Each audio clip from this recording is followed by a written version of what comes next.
I'm Jim, And I'm Garrett. and this is Jim Jim and and Garrett Garrett at at the the Movies. movies. Hello, everybody. Welcome to this episode of Jim and Garrett at the Movies, where we are going to review the number one film at the box office, Downton Abbey, and we'll also be talking newest news as it relates to Matt Reeves' The Batman, and the casting news associated with that, or the rumored casting news associated with that.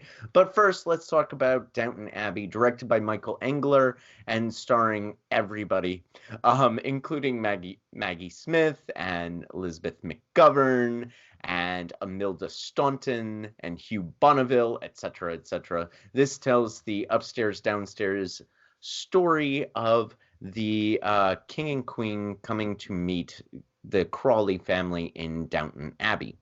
Now, I should preface my review by saying that I haven't seen a single frame of the television show, and I had absolutely no idea who any of these people were. But that was fine because I think the film actually does a relatively good job of introducing newcomers to the broad strokes of the characters, even though the subtleties might have been lost on me.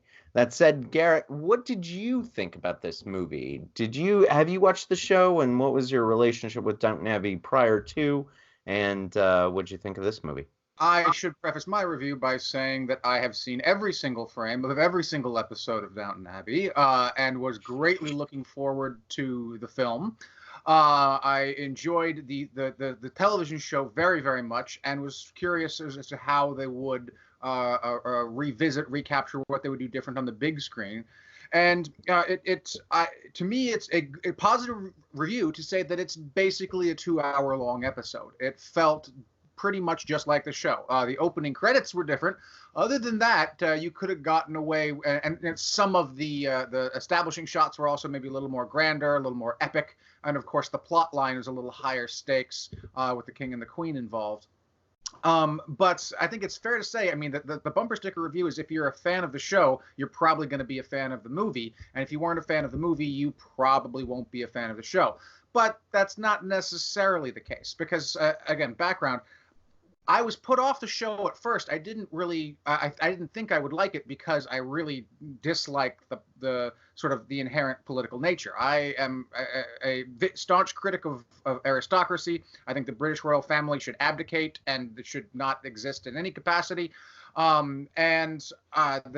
film that looked to me like it was simply going to glorify the aristocracy isn't something that I imagined that I would like very much. And I think it's to the television show and by extension to the film's credit that it got me to sort of overcome that reservation, partially by building those criticisms into the film, mostly through the character of Tom, who goes a long way to sort of voicing the critiques that I have and how they end up being treated seriously in the show, if not necessarily, if more alluded to in the film.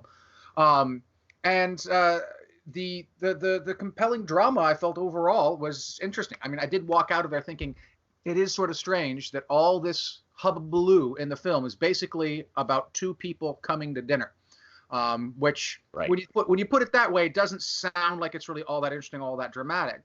But at the same time, lots of great films are centered around the idea of a couple of people coming to dinner. Guess who's coming to dinner being one of them. There you go. Right.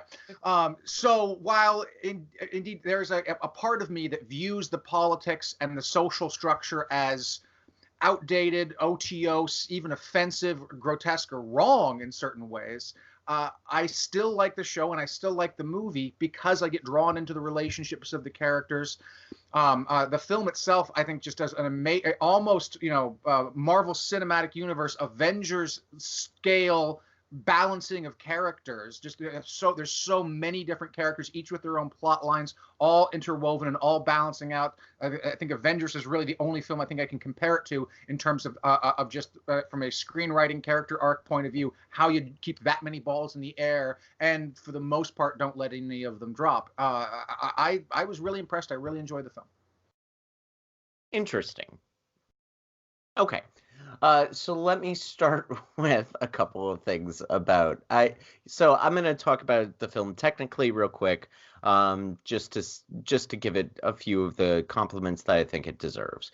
You mentioned the establishing shots and the grandiose nature of many of those establishing shots, and I agree.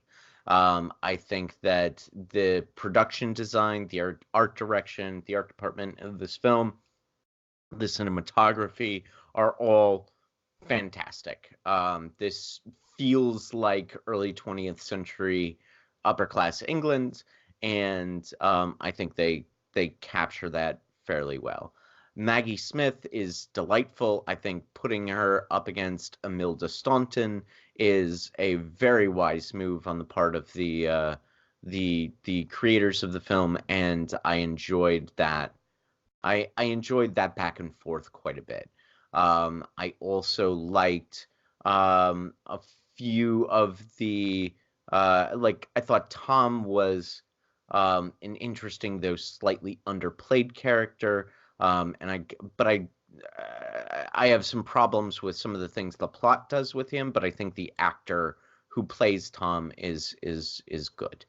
All right, so let's get to the so you alluded to this, and so now I'm sitting here sort of wondering if uh my objections to the movie are because I didn't watch the show, or that and unfair to the film because I didn't watch the show. I didn't understand some of the nuances, etc., etc., and then therefore I had a negative reaction to the film, or whether me coming into it with sort of new eyes might have allowed me to see the film uh, perhaps more clearly, he says respectfully to his intrepid co-host.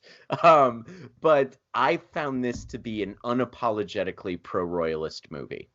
I think that I see none of the nuances and none of the subtlety and none of the criticisms of royalty that you seem to be seeing in this film. For me, every single character who is of the lower class and who is anti-royalist gets a gets a turnaround. And there is one scene that was particularly infuriating to me, and that was there's a scene in which a lower class character says to an upper class character, sorry, an upper class character says to a lower class character, "I'm thinking of fill in the blank for giving up my privilege." Um, the lower class character essentially says, and I am exaggerating, but no, you can't do that. You are one of the great job creators, one of the great people who keeps our city alive. It is not possible for you to give up your privilege because you are the still point around which the turning universe orbits. And at that point, I sort of threw up my hands and said, fuck you, totally pro-royalist movie. I am. There's even a line in which one character says, "Well, it seems God is a pro-royalist," and I found that to be. I found that to be something that I couldn't get past. You and I have very similar political views as it the relates to British aristocracy and royalty and royalism as a whole. And so all of the things that you were talking about in your review as things that you thought might be barriers to enjoying the film, and barriers that you overcame are barriers that I simply did not overcome over the course of the movie. Yeah, if what's barring you from enjoying the film is the politics, then that is an instance, I think, where the show would go a long way to mollifying those concerns. There's a protracted drama involving Tom, who is lower class and Irish, and falls in love with one of the daughters and sort of becomes a part of the family. and the tension in the show, not in the film. Yeah, in the show, yeah, and the tension between his sort of Republican political impulses and the monarchist impulses of the family was a source of tension for some time. Now, the film, as it were, sort of resolves that tension in favor of monarchism and in favor of the royals, as it were. And it doesn't just happen once. Like, if it happened once, okay, but this is multiple characters who flip pro-royalist. Don't think that's quite fair of okay. the film, but I can't really. I interrupted you. Go ahead. Without spoilers. Suffice to say, a film does not have to share my politics for me to enjoy it. But I do have to feel as though a film doesn't diminish or reject my politics out of hand, or trivialize it, or fail to sort of acknowledge it if it's a point of contention. And I think the television show handles that in a protracted sense, even if the show does come out in favor of the royalists. That having been said, the film itself, and again, I think one of the merits again of the show and the film is that it, even though it is a work of fiction, I think it does do a pretty phenomenal job of actually capturing the spirit. So the dialogue that you alluded to about "You're the Still Beating Heart," that's not an unfair representation of what many British people today still think about their royal family, and almost certainly was even more so the case in the interwar years between World War I and World War II. It may seem sort of gratuitous, but I think it also, and part of the show is to take, part of any sort of period piece is to take us to a place in time and see slice of life that we wouldn't normally see. And again, I'm obviously not an historian or a sociologist. I don't study that period, but I think the show does an incredibly realistic job of capturing the relationship between the upper class people and the lower class people in the house. And I think the idea that the lower class people believe themselves to be part of something noble and something grand and something that gives our life a profound sense of meaning and patriotism, and even contributing to the grand narrative of history. Even if I think that is an unhealthy attitude to take, I can acknowledge that people really had that attitude and find it interesting and compelling how that attitude plays out in their lives.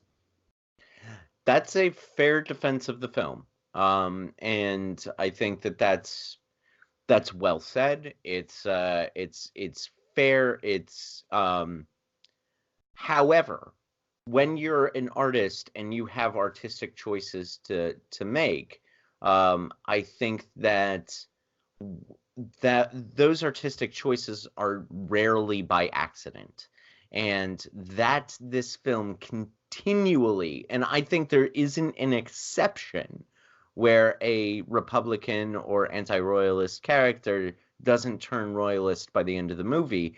I don't think that there's an exception to that in the film, and that this film continued to make that artistic choice was something that I would that I found objectionable. Now, I think that the movie you're talking about, one that acknowledges the contrary political view but happens to side with the political view with which you and I disagree, that's a movie made by Steven Soderbergh. That's a movie that has nuance. That's a movie where there's one character or two characters that still remain sticks in the mud, and they don't necessarily alter their fundamental point of view. And I don't think that that's the case in this movie. So I think that the movie that you saw is it's the same movie I saw, but I think that you were bringing some of the things associated with the show, which is fair.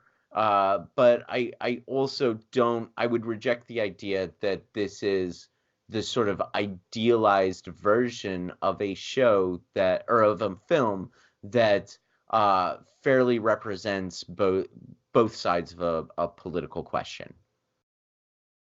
Yeah, perhaps going back and watching the second season, I think it is, of the show, might give you a different lens through which to view the film. But to that point, while that this political question, which is obviously in the forefront of both of our minds, isn't really handled handled in some depth in, I believe it's the second season of the show. It wasn't this. That wasn't what this film was trying to do. This film wasn't trying to rehash that political question. I think it had already dealt with it more or less sufficiently from the point of view of the larger narrative of this story world. And it was instead trying to explore something else, explore different things. I think it would have felt odd for viewers of the show if they had gone back and rehashed that point of contention, that point of drama, because it already had been more or less hashed out. Unless you want to say more about the politics, I want to ask you if you can sort of set that dimension aside, what you liked about was, if anything, what else you liked about the sort of the other features of the film, again, the character relationships, the character arcs, the timing, the balancing, the dialogue, etc., so forth.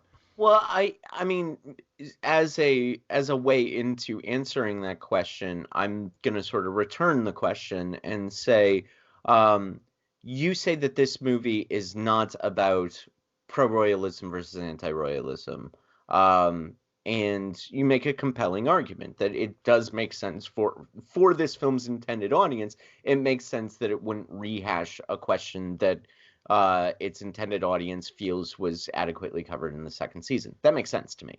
But what do you think that this movie is about, if not royalism? For me, the pro-royalist message overshadowed almost everything.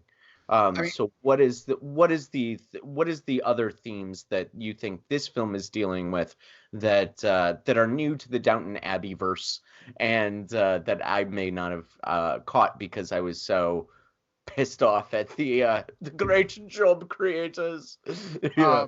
Obviously, royalism, in a sense, is at the heart of it, because the central plot device, this is not a spoiler because it's in all the trailers, is about the king and the queen coming for a visit, and that's something that never happened in the series. And so part of what that does for the universe in the broader sense is it ups the stakes in a lot of ways. Regular viewers of the show will be familiar with the Crawleys and familiar with their internal personal dynamics, but they are sort of used to having a sort of fairly clear pecking order, where Robert Crawley, the Earl of Grantham, sort of is at the top, and his wife is by his side, and there's this sort of well-established sort of social order. And the king and queen coming into the picture transforms that, and it also is transformed by the king and queen's servants coming in and disrupting the inner workings of the house, and displacing the sort of the servants of the house, for whom we're really looking forward to waiting on the king and the queen, and finding that they're not allowed to do this. So it is a new dimension to the existing universe, in that the established social order is disrupted by the obviously pre-existing, everyone's aware of, the larger social order, which had not really impinged on that household directly before. So it's sort of an interesting irony, if you will, about how the same social order that we've seen a microcosm of, when we see the macrocosm zoom brought into the microcosm, it ends up being incredibly disruptive, even though, as someone says at one point, the whole metaphor is supposed to be it's calm on the surface but chaos underneath. That's interesting that you see. I sort of loop that into the film's royalist themes, that the lower class, the downstairs folk, were so honored to serve the king and queen that it was a disruption of what they thought was a special treat for them. And of course, I think the idea of serving two people is for menial pay and some low, their state in society as being lower class people. It's perfectly in line with my sort of anti-royalist idea to find that to be a not particularly identifiable goal. So I loop what you found is something different, is something that I looped into what I thought was the overall theme of the movie, and that was a pro-royalist message. And so there's a scene in which a character talks about how honored he is to to serve the king and queen. And I found that to be once more into the same theme that was bothering me throughout the entire movie. The character in question, which you're speaking about, has this sort of that's a running thing for him in the show about how incredibly committed he is to the royalist cause. And it's played, I think, for comic effect, because this is like, Shangri-La for him. This is exactly what he has wanted basically for the entire 5 years of the show. So it's humorous because you sort of finally see his wishes come true in that context. I was able to get that, even though I obviously haven't seen any of the shows. So I was able to get that, but I still, it's funny because you thought that was something different, and I thought that was something the same.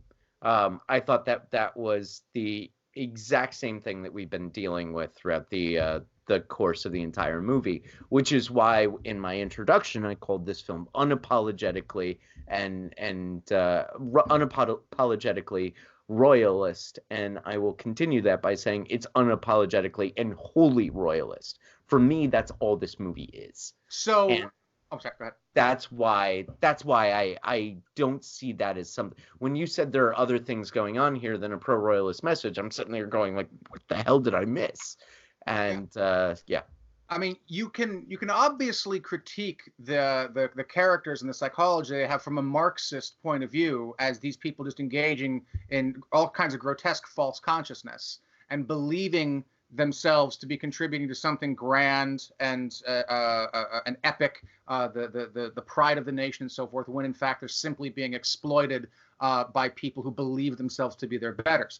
Now, again, as a political commentary, as a piece of political psychology, I think that is absolutely fair and spot on. Whether or not it holds true for any particular person might be another question, of course. But again, this sort of brings me back to the earlier point I was trying to make, is that while I, would be inclined to agree that the people who derive their meaning in life from something like this are engaged in a kind of false consciousness, at the same time, I feel sort of torn to say that who am I to judge them and how they find purpose and meaning in their life? I have not lived their life. I have not walked in their shoes. I do not know what alternatives for purpose and meaning that they have. And while the existentialist in me would love to say that anyone can recreate and reinvent their own purposes and their own structures, and find meaning even in something as simple as being a gardener rather than being a servant in this household, all of that is coming from an incredibly privileged position that I have, being able to look back with historical knowledge, with class consciousness, with a broader palette of sociological and philosophical understandings. So even though part of me wants to agree that it is true that these characters are engaged in false consciousness, another part of me wants to say that consciousness is nonetheless human, and that it is a story worth telling, and worth telling at face value from their point of view, without some sort of contra-political message undermining them or making them look like fools for buying into this outdated and exploitative political system.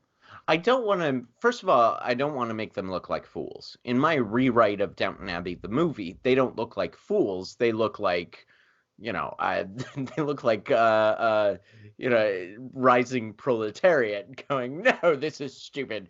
And that would be me sort of imprinting my political point of view on this thing, which probably isn't fair, as you've aptly pointed out. But I think that one of the things that differs from the way you and I are seeing this movie is you're seeing these characters as people, and I'm seeing these characters as characters. You're seeing them as the logical, what you consider to be the logical extension of what characters at that time, feeling those things in that situation, would respond to, and I'm seeing them as clear artistic choices by a creator who is attempting to proffer a way of being in the world. And so that fundamental difference in how we view these the characters in this movie is what is causing, I think, a difference in our relationship to the movie as a whole.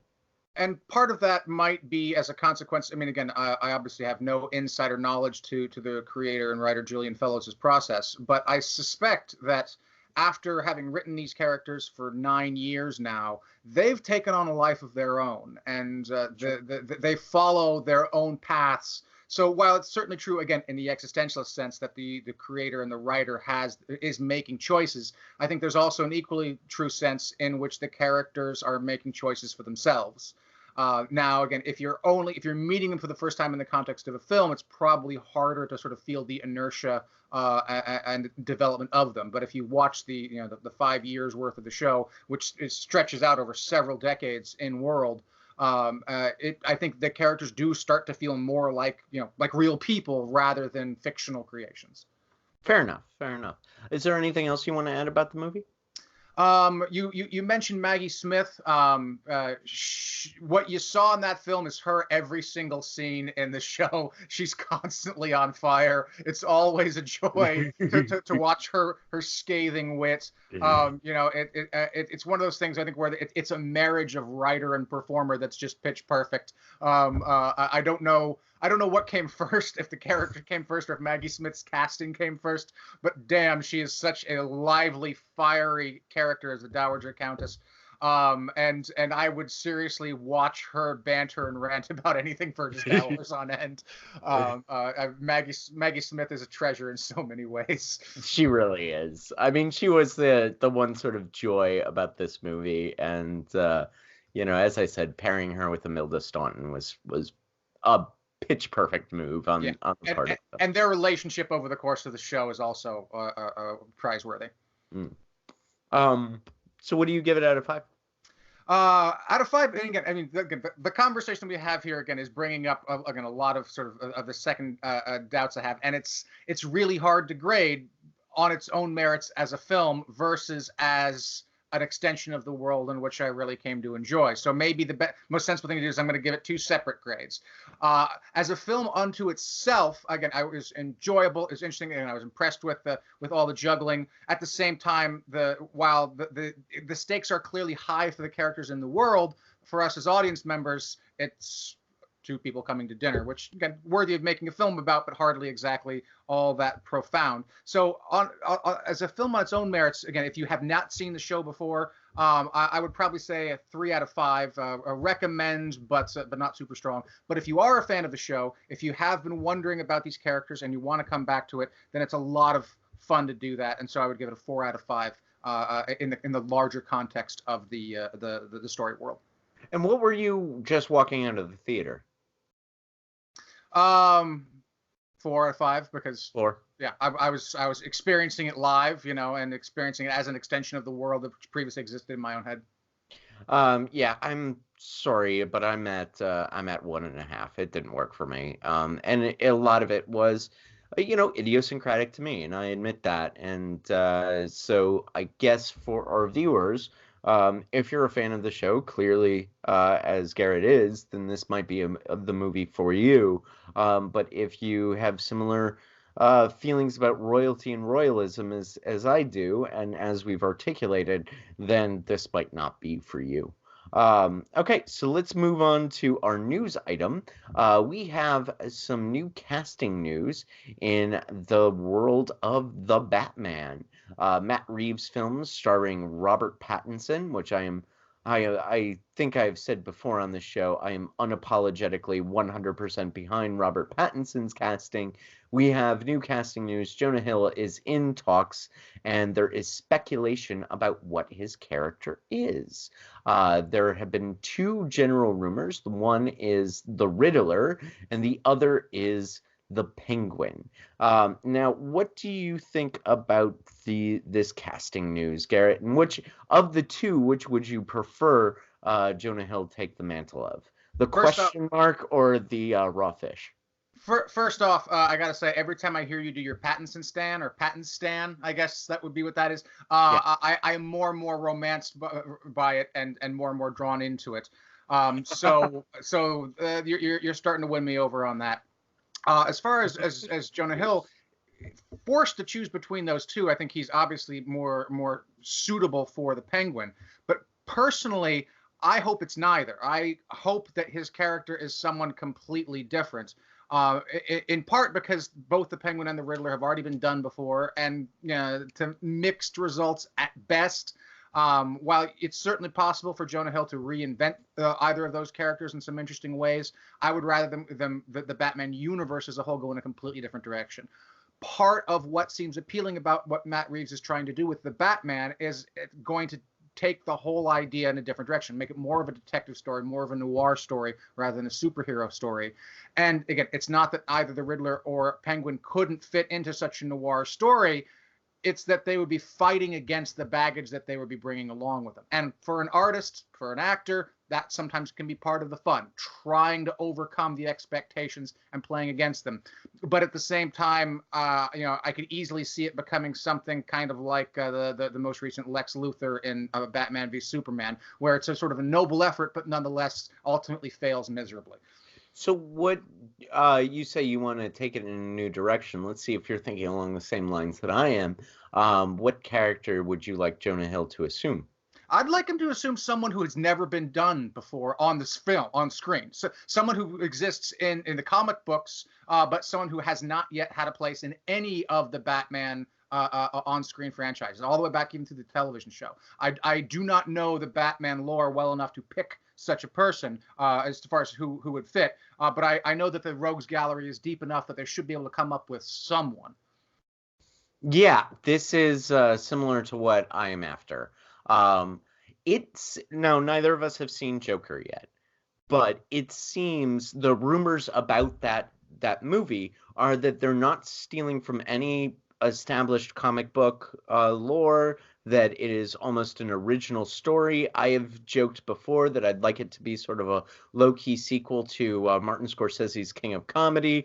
I think that it seems as though the Joker is this upcoming film is an original story, and what better way to follow that up than to have a completely original character that Jonah Hill assumes, one that was written only for this movie, that's not the Riddler, that's not Penguin, that's not anybody else, but rather a completely original character, one that has not appeared in any comic book whatsoever. It seems to me that the logical extension of the Joker is to have a main villain that we have never seen before in any medium.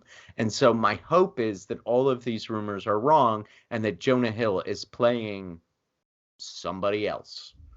So, there is an interesting character in the comic books called Mr. Zsasz, who is a serial killer, but he has technically had a part. He was in Batman Begins. He had sort of a minor part in Batman Begins. But as I'm sort of quickly Googling here to sort of refresh my memory, there's an interesting character named Clayface, who's a shapeshifter. Probably wouldn't fit this current the Batman, as they're trying to go less of a supernatural direction. And Clayface is very much a comic book villain. But a character who might actually be really good would be Dollmaker, who's a serial killer who creates dolls out of his victims. And that character, I think, actually might fit quite well in the Batman. It could allow you to have a noirish sort of serial killer, almost like a Seven-esque aesthetic, if you will, and it would give Batman a chance to sort of have to exercise some of his detective skills. Now, again, that's different than the strategy you're suggesting of a completely fresh villain, which certainly also could work. But like I say, the rogues gallery is deep enough that you could, I think, draw from the comic books some character, if not necessarily Dollmaker, someone who we haven't seen before and would be equally fresh to anyone who isn't a total comic books nerd. Yeah, and I think the idea, I like the idea of the Dollmaker. I think the Dollmaker made a brief appearance in the animated series. I could be mistaken about that, but I think he did. And so that would be an interesting character. I like the idea of something fresh and original. I mean, if Warner wants to really breathe life into this franchise, what better way to do it than have somebody we've never seen before? But so that would be my vote. My hope is that they have sort of the courage of their convictions, and after the presumed success of Joker, then that they sort of push the envelope even further. But yeah, we'll watch it no matter what, I'm sure, especially since Rob Patz is donning the cowl. Pattinson. I can't wait. I think he's going to be incredible in the role. Okay, so let us talk about next week. Next week, we're going to see Ad Astra, and we are pairing that with Contact. So Ad Astra, which was second place in the box office this weekend, we will go see that between now and then. Until then, I am Jim. And I'm Garrett. And this is kind of screwed up our outro there. So until then, I'm Jim. And I'm Garrett. And this is Jim and Garrett at the movies. Good night.